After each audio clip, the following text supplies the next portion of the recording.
So you already know it's your boy Young Kush with the Truth About Tupac movement.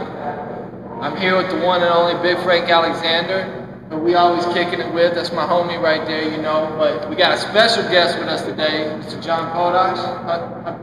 Potash. Forgive me, I always mispronounce. John Potash, author FBI Award on Tupac and Black Leaders. So before we get into some back and forth and some conversational pieces, if you don't mind, Frank, I'd like to take a minute here with John just to get some background information on him so that he can kind of, I've gone through his book a little more than you, but I really don't know a whole lot. So we're gonna, I want to get some information. So from what I understand is you were researching Shakur Panther story. You were researching the Panther 21 and was doing research on the BLA and some things of that nature when in 1994, November 94, a Washington Post blurb came through that Shakur may have been targeted by police. Well, it basically said it was covering the sexual assault trial, and it said that in another strange twist, the same police officers that first showed up in the sexual abuse charge incident a year later were the first to show up when he was shot in the New York recording studio lobby. Yeah, and so I saw that when I was researching his Panther parents who led the Harlem Black Panthers, and I called his lawyer, Tarif Warren, and said, "Do you think they're targeting Tupac like they're targeting his parents?" And they said yes, and no one's writing about it. So I said I'd like to write an article about it for one of these top kind of activist magazines around the country, and he knew of them.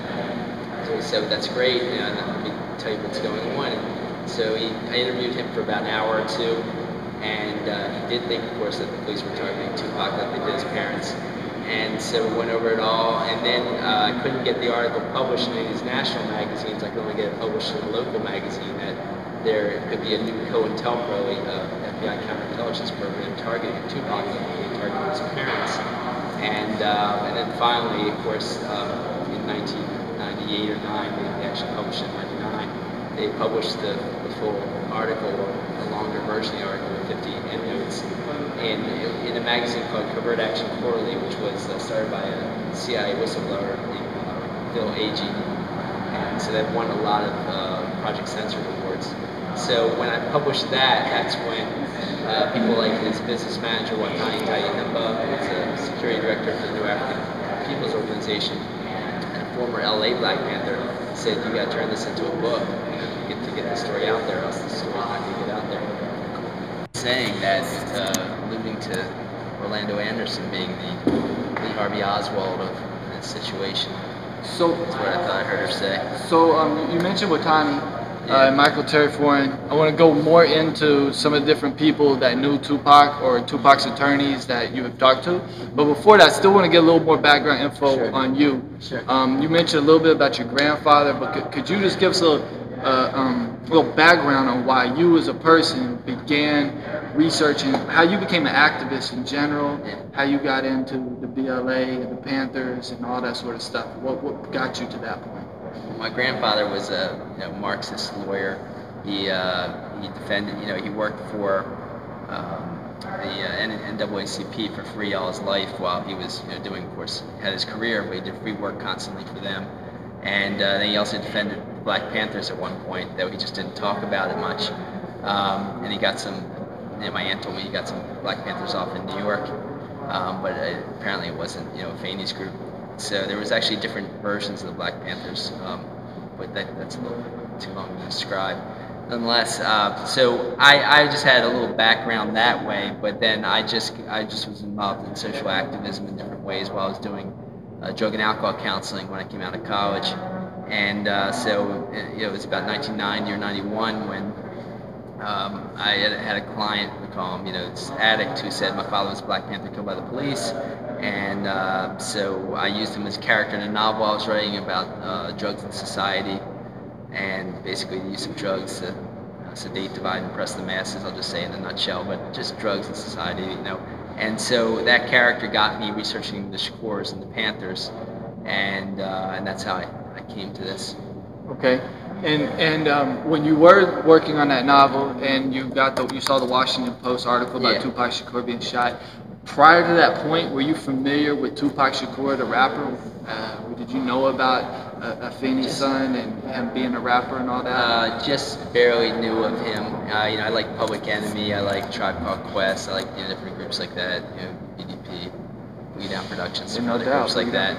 But and I just so then I really, of course, just started buying more Tupac stuff and researching more at that point. Where'd you grow up? I grew up in Baltimore. You grew up in Baltimore? But I was in Washington when I saw that, and then I moved to New York for 10 years. And New York's where I did most of my research because I could go to the courthouse and get the court transcripts and talk to Michael Tarif Warren in person and things like that. Okay, and you've also Chokwe Lumumba. And I talked to Chokwe Lumumba on the phone when he was in Jackson, Mississippi at that time. And he's the national director, national chairman of the New African People's Organization. Of course, Tupac was the head of the New African Panthers, which was the young adult group of the New African People's Organization, and they were about the same age as the Black Panthers when they started, and they were active in 8 cities nationwide. Tupac was only 18 years old at that time, and so he was already a black activist leader before he became a rapper. So when they saw him land that solo debut album, it was adding wealth and fame to his activist leadership, and that's what made him, I think, a target. Okay, now that speaks right to the title of the book too. U.S. intelligence targeting Tupac Shakur and Black leaders. Yeah. So, something that we were talking about before is obviously Frank here. He was there the night that Tupac was shot the final time, but you made a comment that this was just one of 5 different times that you feel like Tupac was targeted. So let's start with Atlanta. Atlanta was not a random incident, you don't feel at all like it was. I'll say one thing I really like about what Frank's doing is he's coming out and putting a lot of truth out there and risking yourself, and that's really bold of you, Frank, to do in your position as having worked as, of course, a police officer and all that. And for you and Kevin Hackey, I'm sure it's extremely tough, but it's great that you're trying to get some truth out there about it all. I'll just say, and I know it's hard, it's scary, but the first time, of course, he was targeted was in Oakland. Some police officers that aren't normal police officers. They're U.S. police intelligence special unit. Most police, I think, do a great job and aren't doing these kinds of things. But police intelligence are directed to do these particular things. Choke Tupac unconscious and then bang his head against the curb is what happened when he was, arrested for jaywalking. And I found that 2 other incidents of people in police custody died that way from being choked unconscious or their head banged against the curb, as Tupac was. Then, of course, there was a drive-by shooting. One was a limo. Of course, I'll just say the jaywalking incident happened right when he came out with a video, an MTV worldwide debut video for his first album. At the premiere film of Juice, at the party, after party for the Juice premiere in San Francisco, there was a drive-by in his limo. Then there was a Marin shooting where strangers shot at him and police watched and didn't stop it. And then, of course, Atlanta was 2 allegedly off-duty cops, but they had stolen a gun from a police evidence locker. And eyewitnesses say they ran over to Tupac's car, smashed his window, shot at him. He was unarmed. He rolled out the back, grabbed the bodyguard's gun, and just shot back in self-defense, and got off on it, of course, because the witnesses said it was self-defense. And that, I argue, is yet again another, murder attempt. Of course, then there's the New York recording studio lobby incident, which some more information has come out where this Derek Isaac just recently said that, Jimmy Henchman Rosemont paid me $2,500 to shoot Tupac. I got the government documents from French journalist Alex Jordanov, who was like the kind of 60 Minutes. He was the head of the show that was like the 60 Minutes of France at one time, and he got through a Freedom of Information Act, got the government documents showing that Jimmy Rosemont was meeting regularly with the government as a collaborator, and so then and there's a lot more to that than just that. Haitian Jack had Michael Tarif Warren said had a mile-long rap sheet of convictions up and down the East Coast that were all dismissed, and he's the one that helped set up that incident. Tupac had said in an interview. He also helped set up the sexual abuse charge. And then we come to California, and then there's that, all the evidence of that me and Frank will talk about more in a minute. So. Right on. So,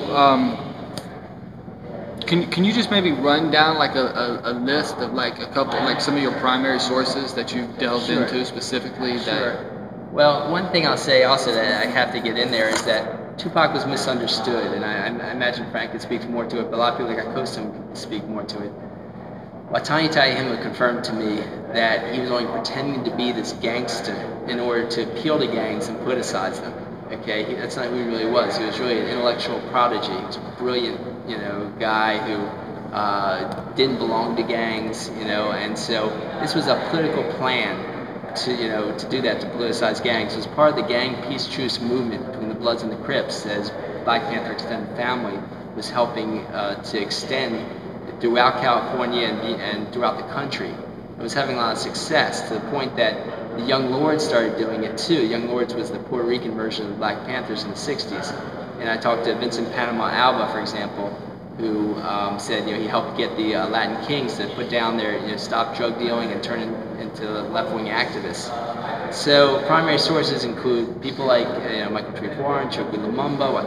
Chokwe Lumumba was Tupac's national lawyer. Watani Tyehimba, as I said, was his business manager, the former LA Panther.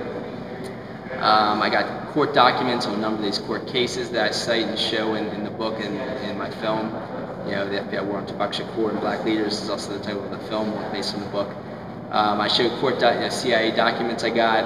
I show the letters from the Justice Department when I did the Freedom of Information Act to get his FBI file in Los Angeles, where the Justice Department workers said that there was over 4,000 pages in Tupac's FBI file in Los Angeles. I paid for them all, and I showed a letter of paying for them all, but of course they only sent me 99 pages, they said, for national security reasons. So those are some of the many primary sources that I've got. That's great. And Mumia wrote the foreword through Pan Africa of your book. Right. That's pretty powerful as well. Yeah, thanks. Well, Mumia is incredible. Mumia Abu Jamal is an incredible person, and so I feel really grateful to him for doing that. And Pam Africa has been a great supporter for the book, and she's head of Mumia's Freedom Campaign. So yeah, it's really great. I have a whole chapter on him because of what happened to him. Great. Okay. So let's shift for a second, since we do have Frank here. Frank, you've been listening. I know you've experienced a lot. We talked a lot about things. Do you have any thoughts, comments, questions you want to fill in? Well, the way I feel is this. Me actually being with Tupac and knowing him is completely different from everything that you said. Now, I'm not saying that obviously you've done some research and that your research isn't accurate in the people that you've talked to. If anyone really want to get to the source of Tupac, the only way at this point, because of his death, his demise, would be his mother or his aunt. If you talk to his mother and you talk to his aunt, and you can validate everything that you're saying along with your proof. Because like in Tupac Assassination, Conspiracy of Revenge, we did the same thing. We had the court documents and we had all of the proof of everything that we discussed and showed and talked about in there. And that's brilliant that if you have all of that and it's in the book or it's on the DVD. Do you have a copy of the DVD? Yeah, sure. Oh, sure, cool. I will look this way.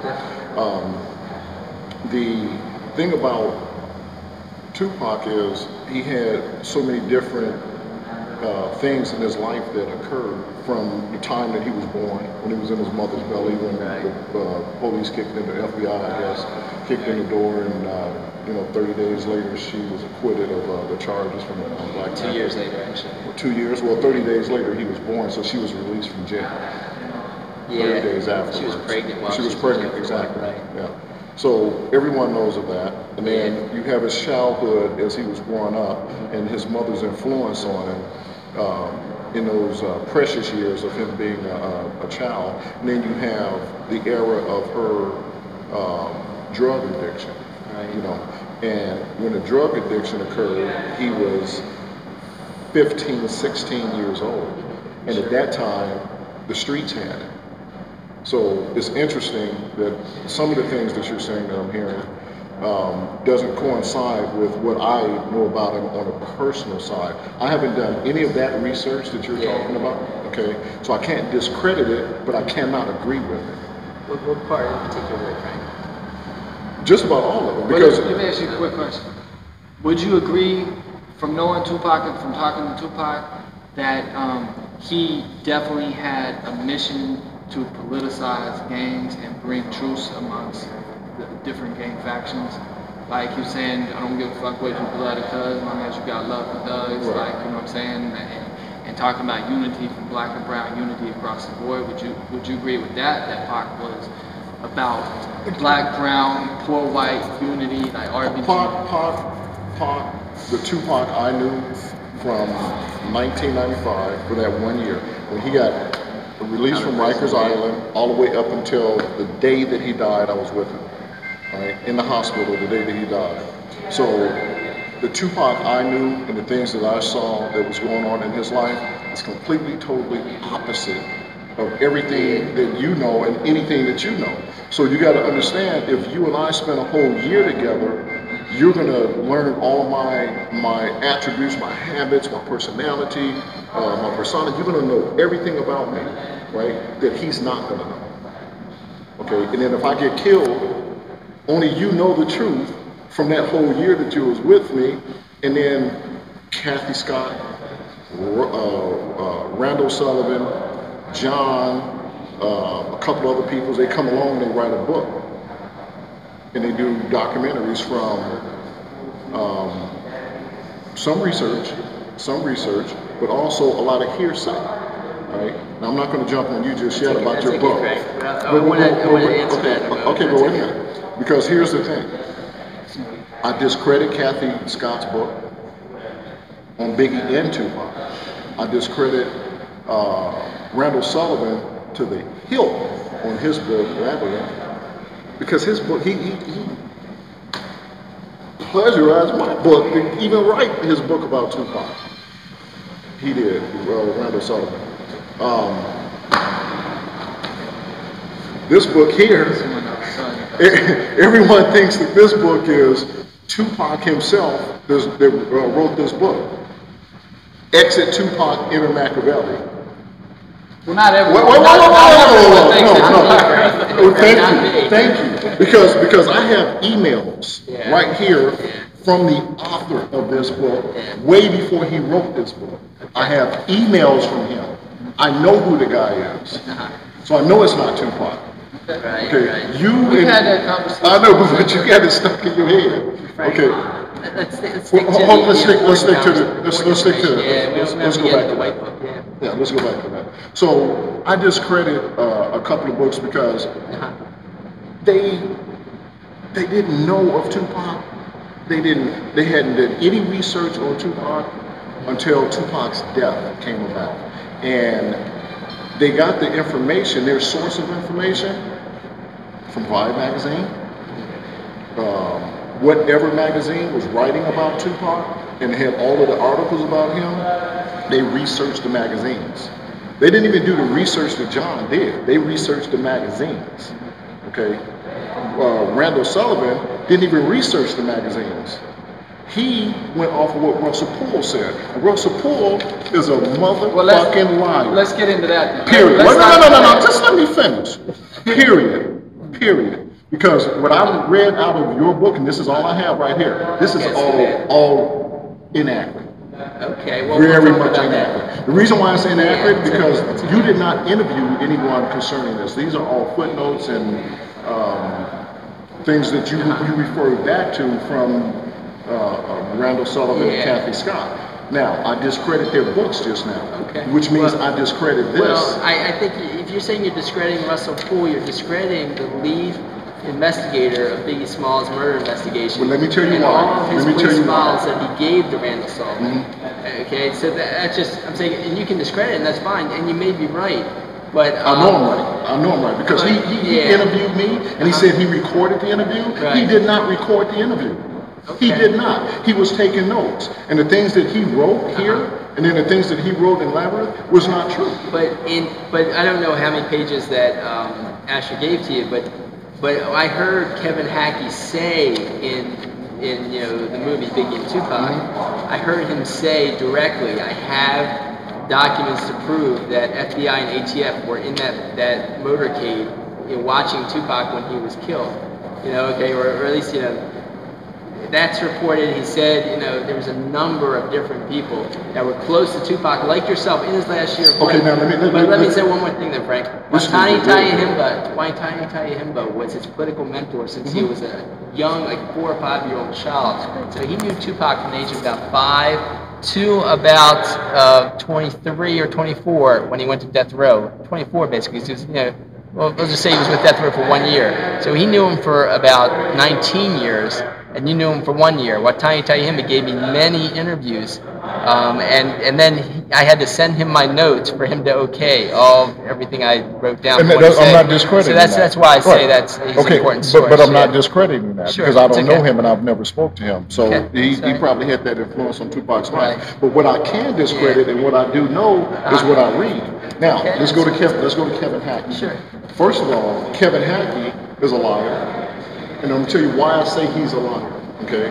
2 reasons. Why'd you put this in your phone? Wait a minute. I'm going to answer that. But wait a minute. Kevin Hackey is a liar, okay? And that's for the record, all right? And now, the reason I say that is for 2 reasons. One, Kevin Hackey, we have a copy of all of the transcripts that he's talking about. And that's not true to what he told you. That's one. 2, which part? That there was ATF and FBI agents in the entourage. Kevin Hackey, if he would have known that, how come he wasn't in Las Vegas when Tupac got shot? He was fired. He wasn't fired. He was not fired. He was not fired. See, this is information now. But wait a minute. Listen to what I'm saying. This is information now that I was privileged to, that I was there. I was living at. No different than we sitting here now. Okay. So I know where Kevin Hackey was. I know what was going on with Kevin Hackey.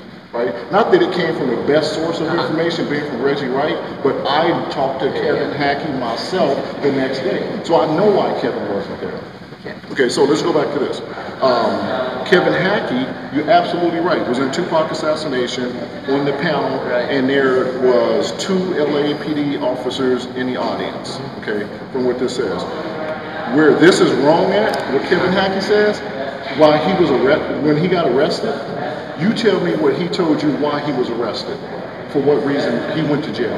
No, he told Nick Broomfeld that for gun possession. Okay, that's not what it says in here. No, that is what I said in there.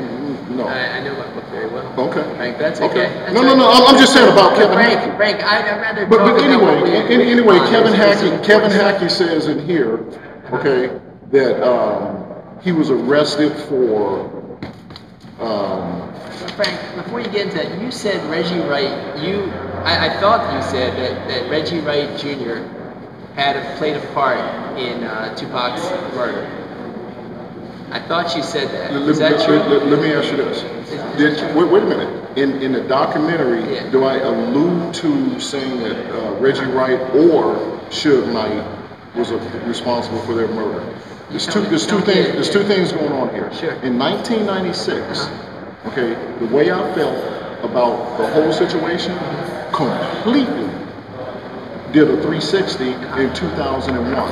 And the reason why is because Rolling Stone published the Rampart police scandal in the June 1st issue of Rolling Stone. Right. When they put that out, and I read that article, and I saw Kevin Hackey in that article, and I saw David Mack in that article, then everything in my mind did a reverse, okay? Because originally I said, in Before I Wake, and Before I Wake, I said that there is no way that I thought that Suge Knight had anything to do with it. The reason being, because Suge Knight I couldn't see sitting next to Tupac in an orchestrated hit. I couldn't see it. because I wouldn't put a hit on somebody to sit next to him. Okay, so that just didn't make sense. Okay, to me, but my mind later started to change after I did the same thing that you did when I started looking for the facts and I started digging and kicking rocks and finding dirt.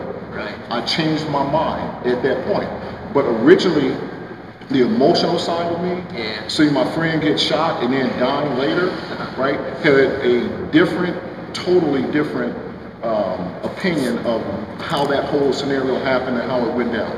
Because Randall Sullivan says that in his book that I played a two-carded game. I had my hands under the table playing on one side, and on top of the table I was playing a different side. I don't care what he says. But I'm just saying. 2001, you're saying. So in 2001, this is what I'm saying, and I'm saying it right now because yes, I said it. I believe right now, today in 2011, that Reggie Wright and Suge Knight, and we said this in Tupac Assassination, Conspiracy of Revenge, that they set up that hit. And the reason I said that, I agree with you. And the reason, that's important. Exactly. The reason I said that is because of what transpired from 2001 when I wasn't blind anymore. You know? Sometimes the blinders are on and we're like this, we only see this way. But when you take those blinders off, you can see all around you. Okay. So yes, I had a change of heart and I changed my whole entire story from here to here. It completely changed. It did a 360. Because this here, I didn't know. This here, I became educated and I started doing exactly like what you said you did. Getting the facts and learning the facts and everything of that nature. But let's go back to Kevin. In here, I'm going to show it to you. But I don't think Kevin's the important element. I think Reggie Wright Jr. is the important element. No. Because here's those two, why. wait a minute. Those two go together. You don't understand something. These guys were friends. Oh, I trust you. They were maybe good. Kevin Hackey is They were cops. They were cops together. I hear They were cops together. Reggie got a retirement because Kevin Hackey showed up at the scene, in the car that Reggie was driving and took the report. That's how he got his retirement, because Kevin helped him. Now, Kevin went to jail on gun charges for having illegal like AK-47s and rifles and stuff like that. That's why he went to jail. But in here, that's not what it says. No, that's what that was what they charged him with. He says he thinks it was probably a frame-up. Now, he may be lying about that, and but I think the bigger picture is important because Reggie Wright Jr.'s father was head of the Compton gang unit, gang police and unit. Also in charge so that ties into evidence. Tupac's work to, So Reggie Wright Sr., so that's why Reggie Wright Jr. nothing happened to. I think Suge Knight was lower man on the totem pole in that regard. No. But maybe he wasn't. I don't know, but I do know that Reggie Wright Sr. and Reggie Wright Jr., I think definitely. Let me tell you something you don't know. Let me tell you something you don't know. Because you're not realizing. Everybody started getting killed. That was in a whole entourage. I know. Everyone. I hear you. Okay. Everyone started getting killed. Not Mac, but Gaines. But then Mac went to jail, and then Perez went to jail, and those were the three closest confidants of Knight, is what some people say. But maybe the closest confidant of Suge was Buntry. Heron got killed first in Fairfax and Washington, got shot 17 times broad daylight. Buntry got killed broad daylight in Compton at 2 o'clock. Okay, guys on a bicycle did a bicycle drive-by and killed him. Reggie Wright Sr. was the target. They thought it was Reggie Wright Jr. The car that they were in, the SUV, was registered to Reggie Wright Jr. through death row. Suge was in jail at that time. Okay, so you got to realize that even the powers to be can still orchestrate hits and do things from jail. Okay, Reggie Wright ended up running death row. How did he go from running security to running a multi-million-dollar company? Okay, so you bring the elements together. You got Suge Knight, and then you have people that was in his family that could have ran his company, such as his brother-in-law Norris, such as his wife Sharitha, such as Corrupt he tried to get, and then he ends up with Reggie Wright running. Okay? So the whole thing on. You touch on Corrupt in the book. Right. Yeah, he was paid $4 million. Right, to run it. Daz was too. Daz was offered money to run it. But then he ultimately chose Reggie Wright. But what did he do? Okay, Suge's behind bars in jail. You can't really point the finger and say Suge is orchestrating all these hits because these people are getting killed on the streets. But there's a lot of trips going on back and forth to him up there at Mule Creek. Is that where he was at? Okay. Heron got killed first. Right after Heron was, well, let's go back. Pac gets killed, then Yak gets killed 30 days later. After Yak, then Heron gets killed. Then after Heron get killed, Buntry get killed. After Buntry get killed, then it just kept trickling down. Everyone that was getting killed. Was important because it was Jasmine Fulton's son. He was also the son of Sekou Odinga, who was head of the Bronx Black Panthers. He was, a rapper, and he was killed it was an anniversary timing tactic. He was killed in the next Mike Tyson fight. They pretended like it was, a drug deal. He had no record. Yakin Fula had no record. You know who killed him? I don't know who killed him. Napoleon Mouton, his cousin killed him. I don't and know. It was over marijuana. It was a marijuana deal. I don't know how you know that, but I would just. Do you know that? I would differ with that. I've heard different accounts, and they say one person said the gun accidentally went off. Yeah, and then but I heard but I have But see now when it goes to hearsay, it becomes scary. So. No, it was a special hit was from government documents. Someone who investigated it said, and this is the Biggie files that came out. The government documents say a detective who investigated said it looked like a professional hit. So it's not hearsay. Yafafula, okay? Mm-hmm. And so even if it wasn't professional hit, it was the timing tactic that was also used on the top witness of the last shooting of Tupac, which was in the New York recording studio lobby, which was Randy Stretch Walker, was the top witness of that, and he's killed with 1 year later to the date. And again, we see a lot of timing tactic assassinations in Tupac's life with Huey Newton. And then, of course, with the Marin City Fest, it was exactly 3 years after Huey Newton died. There was a shooting at Tupac there at the Marin City Fest. So, however it played out with Death Row, your opinion that Reggie Wright and Suge Knight have played a huge part in Tupac's death really fits the series of murder attempts on Tupac before he even signed with Death Row Records. But the interesting thing also about Tupac is that he really became a different person after jail because he was messed with so much in jail. They argue they used penal coercion tactics that they used on activists in general, and Tupac in jail. Solitary confinement for 10.5 of the 11 months he was in jail. And so people that knew him well for many years, like Jada Pinkett Smith, said he was a different person when he got out of jail. He wasn't himself. And, of course, obviously he was in jail 9 months. I read 11 months, 9 months, whatever. But they said solitary confinement for most of that time, and it was it had a serious effect on him. Nonetheless, he wasn't acting himself. You see him the way he acted in videos before and in jail. And I just argue that when he was coming towards the end of his life, he was living with Kadeda Jones. He was settling down. Russell Simmons said that he was at a party. I think he was dancing, maybe it was with your niece who was in a wheelchair, for 3 straight hours, not drinking, not smoking like everyone else at the party was. But Tupac at one of the last parties. Not the last party, but one of them. This is just, I'm just quoting what Russell Simmons said. But the important thing... Russell Simmons said that? He just said it. Okay, now see, here we go. We're going back to that. Here's a hearsay. No, that's hearsay. I was with Tupac every day. All right, Frank, but Watani Tyehimba was with him for years. No, I'm not talking about that, though, but you're missing the point, John. Okay. I don't care about the 19 years. That's true. That's the history. Okay. I'm talking about every day being with somebody. Being with somebody every day is different. So he wasn't dancing with your niece? He wasn't dancing with your niece. How could he have been dancing with my niece in a wheelchair? Okay, he took pictures with her. I have over an hour of footage of Tupac interacting with my family. That's where the footage comes from. It's in the thing. So the footage speaks for itself. So you disagree with Russell Simmons on that point? Oh man, I disagree with a whole lot of things other than Russell Simmons. And right here, it says Kevin Hackey was set up by the police for gun possession, right? No, it doesn't say gun possession. Okay, well, all right. That's not what it says. Okay, well, I alluded in the footnotes, I think, to gun possession. But the key is that he thought he was set up. Maybe he wasn't set up. Maybe it was he was really arrested for 1847. But let's get to the bigger picture. So let's go back to the lie. I didn't finish my point about Kevin Hackey. We can go to the bigger picture. The other thing Kevin lied about, and you heard this, he said that I wasn't Tupac's bodyguard. Did you not hear that? Well, it's on bombfirst.com. The whole thing. Go on bombfirst.com and lift Kevin Hackey interview for bombfirst.com, and he talks about him being Tupac's bodyguard, right?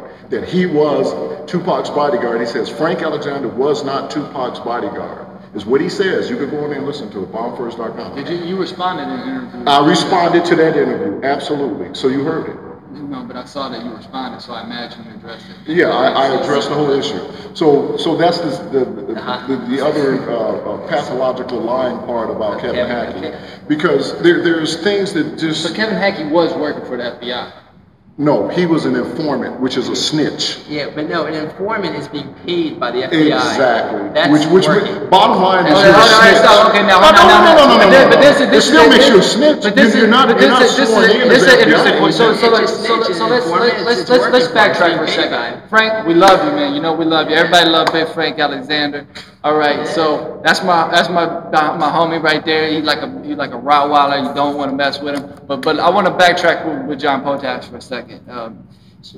Let's talk about Operation Condor. And let's talk about what you're talking about right now when you're saying if somebody's paid by the FBI as an informant. You're saying that's a snitch. What I know and understand, because you made a good point in your book when you said that Suge Knight, Death Row, was fueled by seed money by Harry O. Harry O was an underboss to Freeway Rick Ross at a time when the CIA was using Nicaraguan exiles to funnel drugs into the black community all over the United States and fueled the crack epidemic, right? Yeah. See, the Inspector General of the CIA even admitted in 1998, it's in all the newspapers, that the CIA was trafficking cocaine at that time, so it's clear cut. It's clear. And can you tell me, because I didn't see this part in your book, but do you know about, because what he just said made a very interesting point. From what I understand is there was a law passed, Michael Rupert points this out in saying that the Congress passed a law so that contracted foreign operatives of the CIA that get busted for drug trafficking doesn't come back on the CIA. Do you know about that law that was passed so that they don't have to report that this person that just got busted for trafficking cocaine was actually paid by the CIA or the FBI? Because I haven't seen that specific law, but I've seen I've seen things like that the CIA uses to cover their asses in things like situations like that. Yes. And I'm real familiar with Michael Rupert's work. I think he's done a lot of great work on that. He was he was investigating, cocaine trafficking at that time, and his wife, his fiancée, was in the CIA, and they tried to get him to join the CIA, and he ended up, not marrying her, and just kind of blowing the whistle and all this. And you made an interesting correlation that the coup that was CIA sponsored by George Bush's father, who was director of the CIA at the time under Carter administration, I believe, that brought about the Pinochet. Yeah, it was actually the Ford administration. Chile. Yeah, it was in Chile, right? The coup in Chile, right? So that's Operation Condor, and then here you got almost 20 years later, Rudy Giuliani that had a task force called Operation Condor. Right. And so I wanted to tie that into Pac, because here you got Tupac and the Big L saying I'm busting at Giuliani because he rubbing my brothers wrong. Mm-hmm. So I just kind of want to know if you could kind of bring that full circle in terms of how you're talking about. I just want to bring it back to what you're asking. It's just U.S. it's U.S. intelligence targeting leftists, and particularly minority leftists. And it's been going on, since the CIA was founded in 1947, and really before that even. But when the CIA was founded in 1947 under the National Security Act of 1947, it made the CIA director, supervisor of all other 14+ intelligence agencies, FBI, naval intelligence, army intelligence, etc. And it was founded by these super wealthy white Anglo-Saxon Protestant families who were incredibly bigoted. They in turn, have kind of ruled over these kinds of intelligence operations. So it's interesting when you got those connections between Michael Harry O'Harris, kind of founding Death Row Records with a name, and of course his wife ended up winning a case in court. Well, you're gonna throw Harry on there, throw Denzel Washington in there too. No, but that's not the key thing. The key thing is that U.S. intelligence runs these kinds of operations, and so Frank, I just want to get back to you. So there was 5 murder attempts of Tupac. There's evidence of U.S. intelligence involvement in these murder attempts for what Tupac was all his life, which was a committed left-wing activist. And obviously, last year of his life, he was his head wasn't completely on straight, according to people that knew him best, Jada Pinkett Smith and people like that had known him for years. But I think he was getting back into that. He said that in interviews, and he wanted to get back into activism. And then, of course, with that last album, Makaveli, 7-Day Theory, he had songs like White Man's World, which had Malcolm X in it, and quoted other people, other activists, and he kind of said it. He said it in Against All Odds, the song. Let me lace this rap about a snitch named Haitian Jack, which was Haitian Jack Who knew he was working for the feds, meaning Federal Bureau of Same crime, different trial, that's what he said. Yeah. And did I mention witness payback, Jimmy Henchman in time? Yeah, he said set me up, wet me up, and that was the guns blast, still never shut me up. Yeah, but see, that's all common street knowledge too, though. The whole story about Haitian Jack and the 2 guys. But is it not also common street knowledge that the U.S. government is the biggest supplier of cocaine, crack? Of course, absolutely. But that's not it. It's not just the street knowledge. It's the Michael Tarif Warren getting Jacques Ignat's rap sheet and saying, being an activist for 5 decades. He's in his late 60s now, Michael Tarif Warren. He's been a long-time activist and saying, based on my experience, this is the rap sheet of a police intelligence agent. And he set, after getting more information, he found that he set up the sexual abuse charge, which was really Tupac touching his woman's butt against her will. He got 1.5 to 4.5 years in jail for that. They found him not guilty for sodomy, not guilty for attempted sodomy, not guilty for assisting sodomy. But Haitian Jack got just like a misdemeanor for it, like a traffic ticket. Haitian Jack's attorney motioned to file his case separately, right? Claiming, because of Tupac's bad publicity, it's going to look bad on him. But Haitian Jack's man was there, never even got his name. He was released that night when the SWAT team busted in and Pac was asleep. Did Pac ever mention Haitian Jack to you personally, like in conversation? I know someone that you need to interview that personally knows Haitian Jack and the whole story about what happened. The whole story. We're tight like peanut butter and jelly, me and this guy. Yeah. Tight like peanut butter and jelly. He was there. He was there. He was in New York when it happened. Okay. So which scene? The sexual abuse scene? The charge or the sexual abuse? The shooting? No, not the shooting. You're not talking about. No, you're not going to guess who it is. This is somebody that was in the streets in New York at that time during that whole thing that was high up in the... So Pac never mentioned Haitian Jack to you in conversations like this? Okay. Let's go back on this. One, Tupac was out of jail. He was happy to be out of jail. 2, he was about his business after he got out of jail, obviously going straight into the studio doing California Love in like 15 minutes. He was on a completely, totally different mission of what this whole conversation and this topic and this discussion is about right now. You got to understand where I'm coming from, what I'm saying.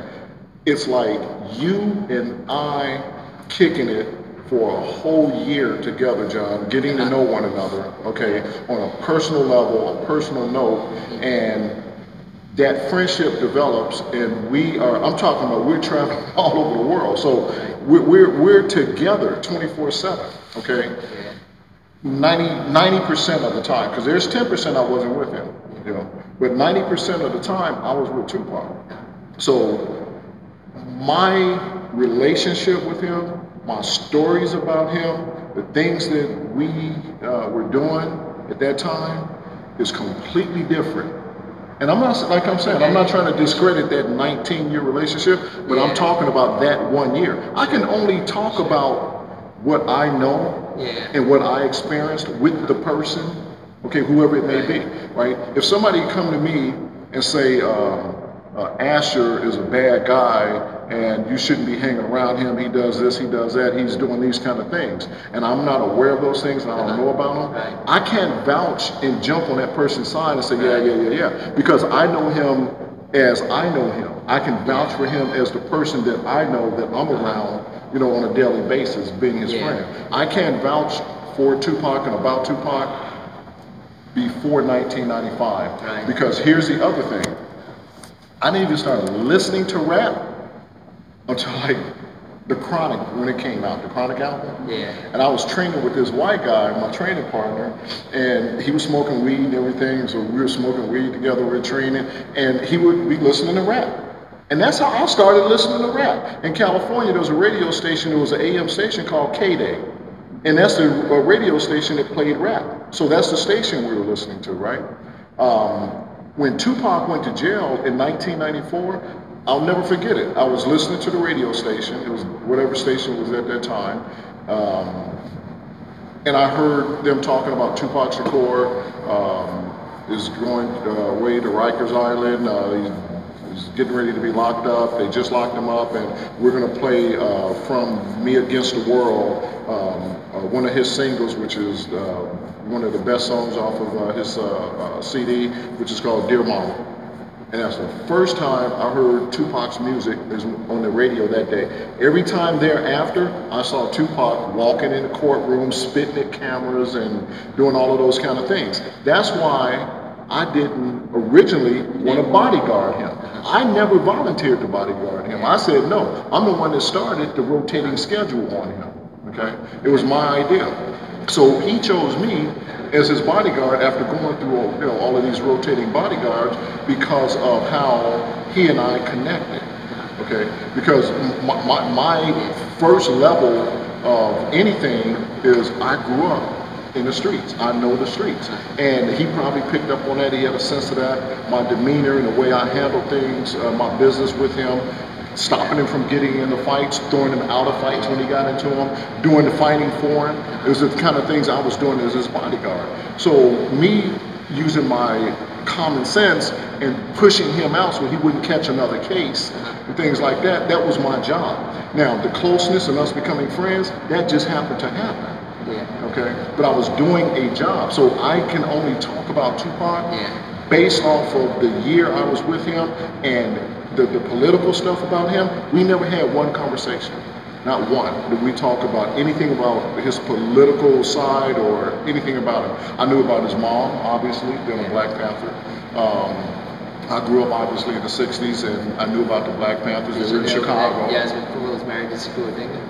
He was in jail. No, I didn't know anything about her life, and I didn't meet her until I was introduced to her by Tupac and what her position was with him. So these people that I was introduced to, and these people that I ended up being around, they became friends, we became close. But we never talked and sat around like in a group of people talking about Black Panther days and political times and things like that. We were talking about making money, shooting videos, making movies, traveling, and doing things. So I saw all of the good stuff as a bodyguard would be doing as his job, and you know, getting the benefits of being his bodyguard, the perks you get by staying in 5-star hotels, eating all of the best meals, and traveling all over the world. Those were the things I was getting, but I was doing my job along the way, and I was privileged to a whole lot of conversations because he trusted me and I was always with him. So yeah, there's conversations I was privileged to,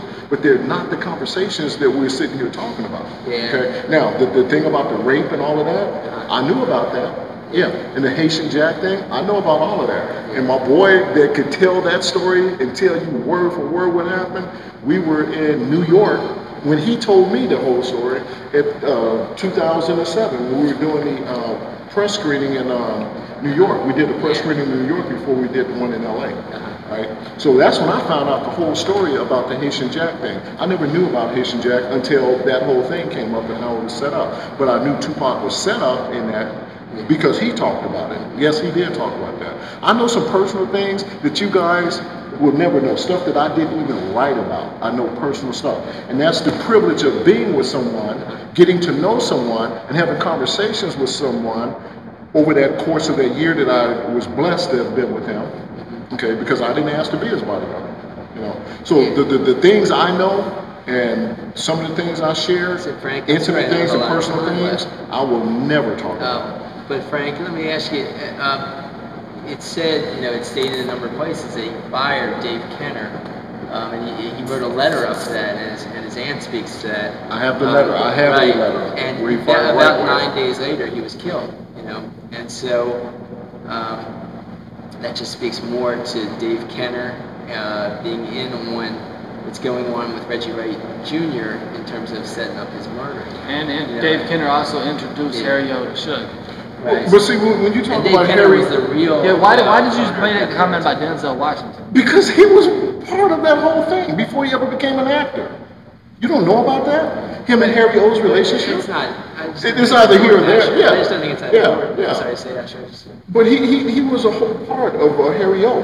But, you know, anyone. Harry O is the one that put him on the map. Yeah, but I mean, anyone could invest in something. I don't think that impugns Denzel. No. That's not what we're trying to do. I'm just saying when you got the facts of everything, know all of the facts. When you're going to talk about Harry O, you got to talk about the other things about Harry O also. They think that the money that started Death Row came from Harry O. That Suge initially got the money from Harry O, and that's exactly, and that's why they wanted to shut Death Row down, and the government wanted to take it. The feds wanted to take it over because they said the money came from drug money that was from Harry O, and that they wanted to go in originally after Pac's death and take Death Row from Suge Knight. And it never happened because they couldn't prove it. Yeah, all they had to prove was $1. They couldn't prove it. Yeah, it's just that many sources talk about dozens and dozens of police officers at all levels of Death Row, of course, and so there's many different police officers. So, but I think that's important information, of course, that he did fire Dave Kenner 9 or 10 days later. But see, the way you're wording things, you got to realize something. Yeah. Man. It's not only David Kenner that got fired. We were on the set of Gridlock. He was separated. Wait a minute. We started Euthanasia Records. Well, see, this stuff you don't know. That's stuff that I know. That's stuff that I was privileged to. But you agreed to that. What? You agreed. No, I'm not disagreeing. But what I'm saying is, you weren't there, so you don't know. Okay, it's like you got some theories and you got some things, but you weren't there and you don't know. That's the point of dialogue. That's right. That's the point of dialogue and asking questions, man. So the point is this. It is history. No. But here's the point. The point is, Yasmin Fula called me and said she was coming down on the set of Gridlock. And that's when I and Kevin Hackey found out what was going on. Not until that day, which was like weeks before Gridlock wrapped. He was in the process, and we're talking June, because Gridlock didn't wrap till June. Pac didn't even get shot till September. Yeah, he already started his own record. Yeah, he had already started. No, he was already started. And I have T-shirts right now. No, I have T-shirts right now that are outlaw T-shirts, and it's all of the outlaws in a crib, like a baby crib on a T-shirt, and it's got Immortal Outlaws. It's black, and it's a big circle. Big old logo. It's got all of the outlaws. He was starting a clothing line. He was already thinking about all this stuff. Sure. He was starting a clothing line. He was already doing all these things. Euthanasia was the name of the umbrella of the company. Yeah. Okay. And then Makaveli Records was going to be the distribution outlet for his records. Then 24/7 was the production company that him and Tracy was putting together to go into the films that he was about to go into. All right, with Tracy, he wanted to do his own thing. He wanted to get away from Death Row. They came down. They called an audit on Death Row. When they called the audit on Death Row, that's when everything exploded. I got a letter right now with Tupac's signature on it, where he fired Right Way Security, and that letter was dated in August. Right, he sent it over to the office. And my homeboy was working there, so he gave me the letter. He says, you better take a look at this because you're about to get fired. And I was like, what are you talking about? So I took the letter to Pac the next day, and I said, Pac, I said, what's up with this letter? We were on gang related then. So it's still far away from when he got killed. We're on gang related. And he says, oh, don't you worry about that. You're going with me. So I knew that wherever he was going, I was going with him, right? It had nothing to do with me. He was taking me with him because I was already his bodyguard. So obviously our relationship was intact. But the things and the movements in the direction that he was going was to further his family's wealth and to take care of family. That's why he did what he did for my family, John. Yeah, sure. You talk about my niece dancing with my niece. No, he wasn't dancing with my niece.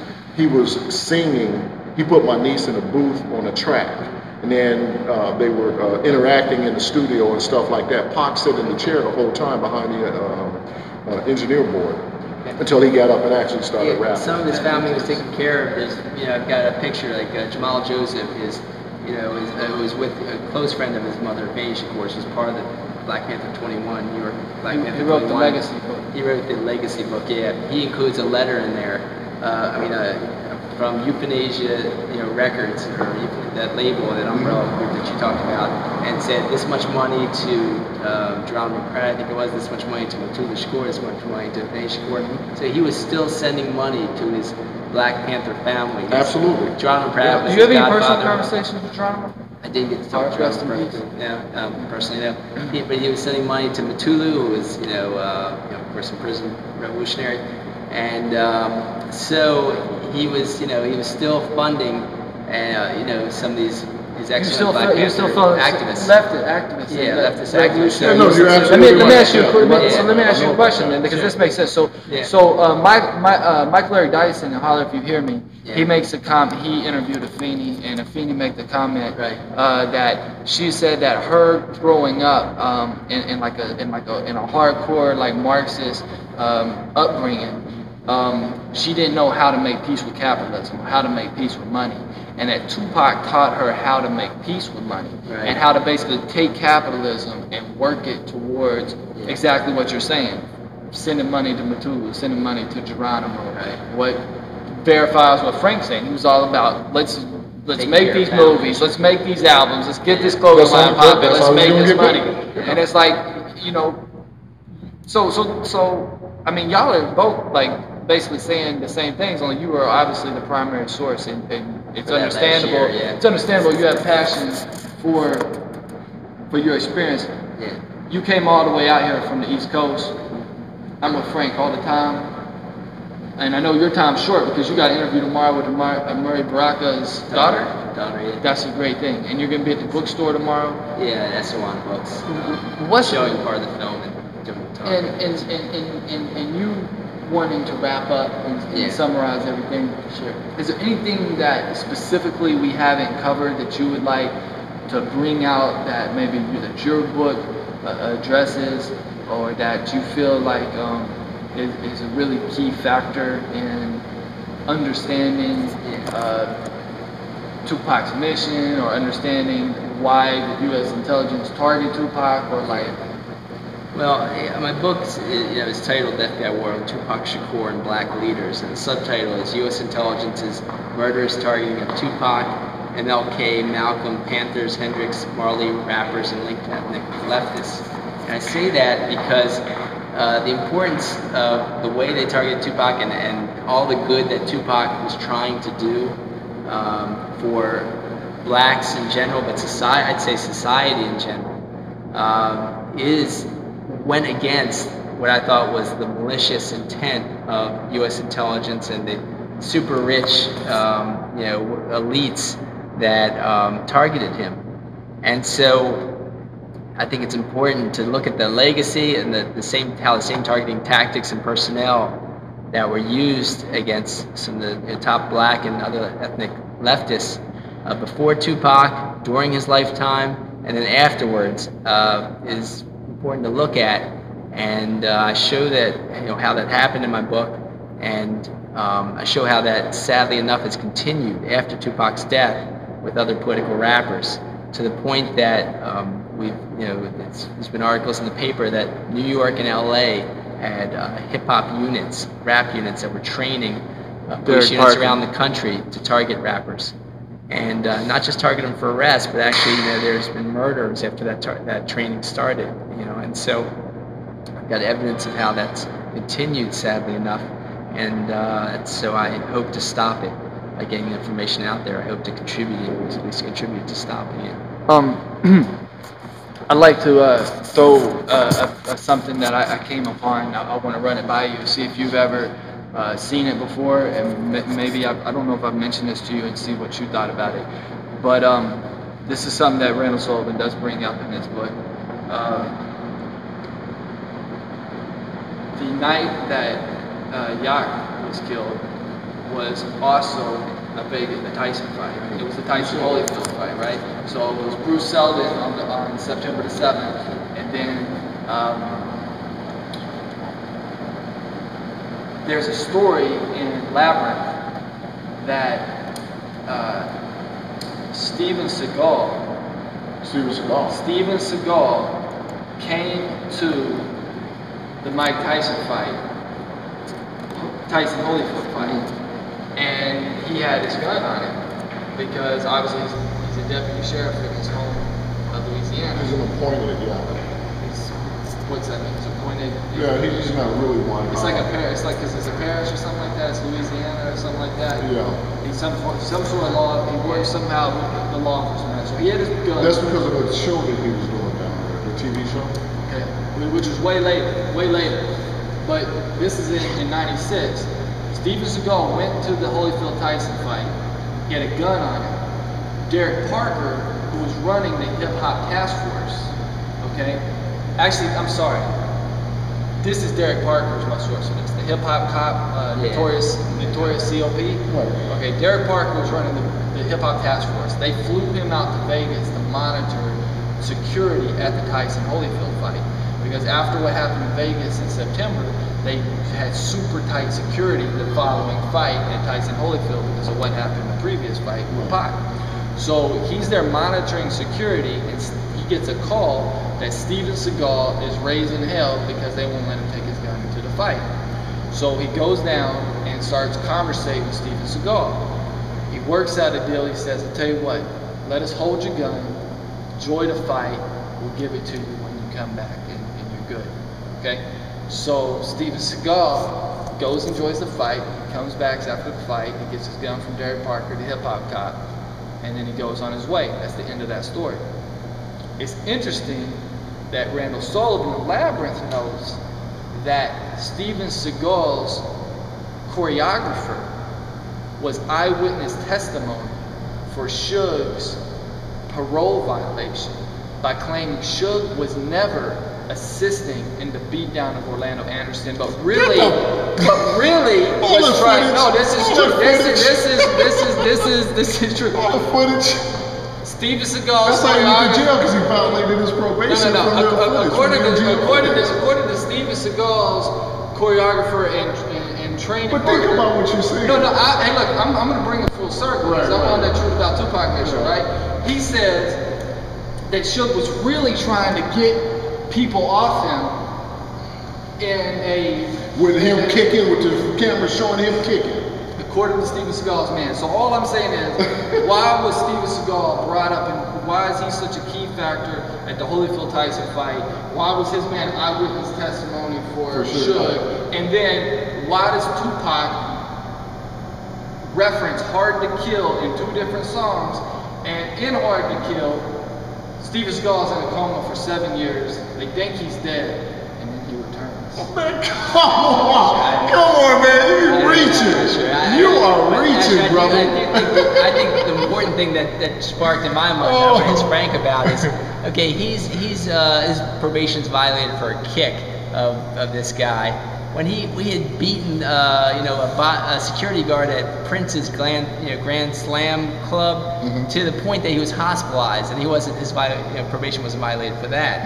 He had shot at guys in the studio, and his probation wasn't violated for that. So there was numerous things that Suge Knight did, violent things that were proven, yet his probation wasn't violated. It was only violated after Tupac was killed. I think that says something. You know, it says that primary mission was assisting the killing of Tupac. And then he's done. And then he's throwaway. jailed. Yeah. Okay, So he's lower man on the totem pole, just like you said. Yeah, why would he put himself in the path of the bullet? He's lower man on the totem pole in that regard. We got word that you was on the set of Gang Related, right? Mm-hmm. Okay, Tupac has some input into the directing of that, right? One of Tupac's biggest goals was to play a cop in the movie. And he ended up with Gang Related as playing a cop, and then ironically a crooked cop. And interesting enough, they steal the gun. That whole thing about that gun in that movie threw me for a loop because Of the other gun. Now here's the thing. The fatal. Can I do that? This is a Glock 40. Okay, this is a Glock 40, and a Glock 40 is not a 45. All right, it's not a 45. Suge Knight says he got shot with a 45 in the head, right? Well, how could you get shot with a 45 when Tupac got shot with a 40? You see what I'm saying? And let me finish. Let me go further. House of Blues. So you got this gun right here, this Glock 40, that was taken away from Hussein Fatal at the door going into the House of Blues. That same gun that got taken away by the Santa Monica police officer ended up from Santa Monica. Reggie Wright had Kevin Hackey pick the gun up from Santa Monica PD. Kevin Hackey picked the gun up from Santa Monica PD, and he took it to Compton PD, gave it to Reggie Wright's father, Reggie Wright Sr. Okay, the gun supposedly was put into evidence in Compton, evidence, right? The gun disappears. It's not there. So now we got the gang-related scene right there where they're pushing the gun back and forth, it ain't my gun, and the gun disappears. That whole thing about movie and real life, it literally kills me. But it also relates to the Atlanta incident where they use a gun stolen from an evidence locker. Exactly. Yeah, exactly. So the whole thing about the gun and the Glock coming up missing and all that's real. All of that is real. That's like documented. And then just recently, which is coming out of my new movie, Tupac Assassination, September 13th, Genesis, we have the proof, the evident proof that Compton, the reason for their disbursement of the Compton PD, one of the reasons was for the evidence keeping, their record keeping. Their Reggie Wright Sr. and another police officer went down into the evidence locker and never signed in and never signed out, and they never showed anything that was taken from there. And one of the biggest things was when they disbanded Compton PD was the evidence locker where all the evidence was kept. A lot of stuff was missing, a lot of stuff wasn't accounted for when they disbanded Compton PD. We got all of the proof of all of that. So some final thoughts. You wanna do a drop? You wanna say anything? You know, this probably won't. Man, happy birthday, homie. 40 years old tomorrow. If you would have made it, I know that you would have been in that political scene today. You didn't get to see it, but we did get a black president. We did get one, Pac. One love, baby. And you know what? We could do it on camera, off camera, man. I don't care, but we got to go over this. Yeah, sure. Because it would be injustice. Wait till you get to the whole book and wait till you get the end notes. No, I understand that. I understand that. RJ kind of went over that today with me about that. But I just want to point out some things right here. I want to point them out to you. That's why Frank, we'll go over the big picture too, because we disagreed on a lot of the big picture stuff, and that's the important thing. Yeah, y'all. I don't know if you realize that, but you was agreeing to it, like. Y'all was in some big picture stuff. No, I'm not saying. I'm not disagreeing. You supporting his theory. You know what I'm saying? No, I'm not supporting a theory. We talk about it, right? Yeah, we talk about evidence, which we're coming out with a new book called Tupac Assassination, The Big Lie. Well, because there's a lot of lying, there's a lot of theories, and there's a lot of stuff. But the assassination term is important. It's good that you use that. That's why I used it. That's why I used it. That's right. It was an assassination. Absolutely. See, we can all get along, people. We can all get along. Come on now. You see it's happening. Is that right, Big Frank?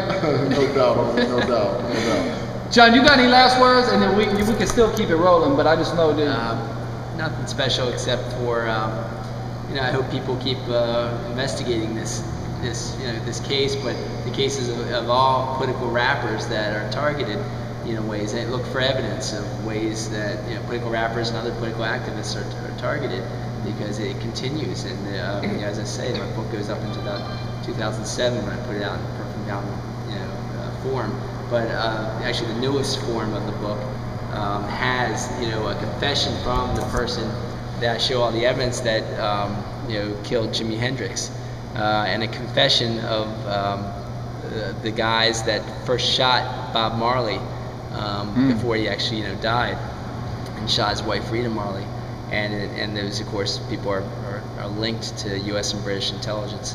You know, the one guy saying he worked for MI6, and the other saying that the CIA paid me to shoot Bob Marley. So it's in the line of targeting of political musicians and other political activists. Tupac's murder, or assassination, I should say. I'm sorry. Rasta don't work for no CIA.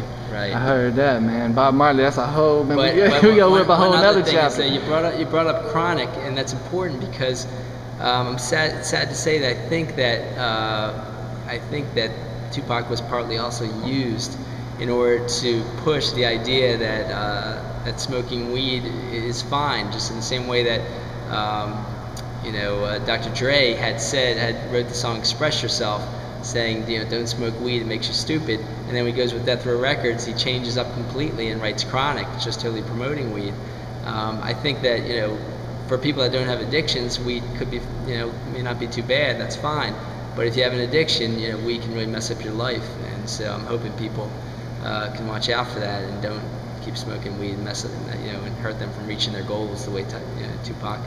You do drug and alcohol counseling. I do I drug think and that's alcohol counseling. Let me speak on weed off the camera. Yeah, we'll get into that because you know what I'm saying.